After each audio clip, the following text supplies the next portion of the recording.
চলন্ত ট্রেনে ব্যাগের মধ্যে শিশু কান্নার আওয়াজ শুনে হাতে নাতে ধরল এক মহিলাকে। ট্রেন যাত্রী সূত্রে জানা যায় 7:40 দত্তপুকুর লোকাল বিশরপাড়া কোদালিয়া স্টেশন ছাড়ার পর চলন্ত ট্রেনের মধ্যেই এক শিশুর কান্না শুনতে পায় ট্রেনের মধ্যে থাকা যাত্রীরা। খোঁজাখুঁজি করার পরেও কোথাও না দেখতে পাওয়ার পর তাদের চোখে পড়ে ব্যাগের মধ্যে থেকে শিশুটির কান্না ভেসে আসছে এবং তাদের চোখে পড়ে একটি মহিলা পাশে থাকলেও মহিলাটির কোনো হেলদোল নেই বলেই অভিযোগ। এরপরেই বিরাটি স্টেশনে মহিলাকে ধরে এবং ব্যাগ থেকে শিশুটিকে উদ্ধার করে। ট্রেন থেকে নামিয়ে তারা জিআরপির হাতে তুলে দেয়। তবে এই ঘটনার পর বিরাটি স্টেশন ম্যানেজারের ঘরের সামনে বেশ কিছু সময় বিক্ষোভ দেখায়। বারাসাত কাজীপাড়ার ঘটনার পর থেকেই বিভিন্ন এলাকায় শিশু চুরির অভিযোগ জুড়ে রণক্ষেত্র চেহারা নিচ্ছিল। বারবার সাধারণ মানুষকে সচেতন করছে বারাসাত পুলিশ সুপার। তবে এতদিন শিশু চুরির গুজব থাকলেও আজ বনগাঁ শিয়ালদহ শাখায় বিরাটি স্টেশনে চলন্ত ট্রেনে ব্যাগের মধ্যে থেকে শিশু উদ্ধার ঘিরে উত্তেজনা। বিরাটি স্টেশনে শিশুটি চুরি করে কোথায় নিয়ে যাওয়া হচ্ছিল এবং কোথায় নিয়ে আসা হচ্ছিল, এই ঘটনার সাথে আর কারা কারা যুক্ত আছে সমস্ত বিষয়ে তদন্ত করেছে রেল পুলিশ। বারাসাত কাজীপাড়ার ঘটনায় মূল অভিযুক্ত গ্রেফতার হওয়ার পরে শিশু চুরির গুজব কিছুটা বন্ধ হলেও আজ সকালে বিরাটির ঘটনায় নতুন করে উস্কে দিল শিশু চুরির ঘটনা। চলন্ত ট্রেনের মধ্যে ঘটনাটি কি ঘটেছিল আসুন দেখে নিই।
বাচ্চা চোর ধরা পড়েছে। কি করে বুঝলেন যে বাচ্চা চোর? বাচ্চাটা কেঁদে উঠেছিল পিঠ ব্যাগের ভিতরে। তারপরে তখন আমরা চেন খুলে বাচ্চাটা পেয়েছি। মানে মহিলার পিঠেই ছিল পিঠ ব্যাগটা? হ্যাঁ, পিঠ ব্যাগটা মহিলার পিঠেই ছিল। তারপরে ধরলেন, ধরার পরে বাচ্চাটা এর ভিতরে কেঁদে উঠেছিল। আমরা চেন খুলে দেখি ওর ভিতরে বাচ্চা। উনি বলছে মুরগির বাচ্চা। আমরা চেন খুলে দেখি যে ওটার ভিতরে মানুষের ছেলে। তারপরে কি করলেন? আমরা বিরাটিতে সবাই মিলে মাধ্যম করে লাভিয়ে নিয়েছি। উনি কোথা থেকে ট্রেনে উঠেছিলেন? উনি বাবন গেছে ট্রেনে উঠেছে। তারপর কি হলো, এখন কোথায় রয়েছে? এখন ওনাকে বাগাসাত নিয়ে গেছে জিআরপিতে। আপনার ট্রেন অবরোধ করেছিলেন? হ্যাঁ, এখানে ট্রেন অবরোধ করা হয়েছে। পুলিশ কি লাঠিচার্জ করেছে? হ্যাঁ, 3 জনকে মাথা ফাটিয়ে দিয়েছেন। কেন, কি জন্য? আমরা ওই তোমার গাড়ির ওখানে গেছিলাম, মহিলাটাকে যে আমাদের মহিলাটাকে ছেড়ে দেন আমাদের গাড়ি, তার জন্য। কারা মেরেছে, জিআরপি না পুলিশ? না, পুলিশ মেরেছে।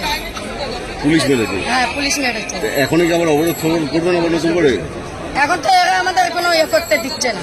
আপনার নামটা? আমার নাম কণিকা। কণিকা কি? কণিকা গাই।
ব্যুরো রিপোর্ট, বেঙ্গল জি নিউজ।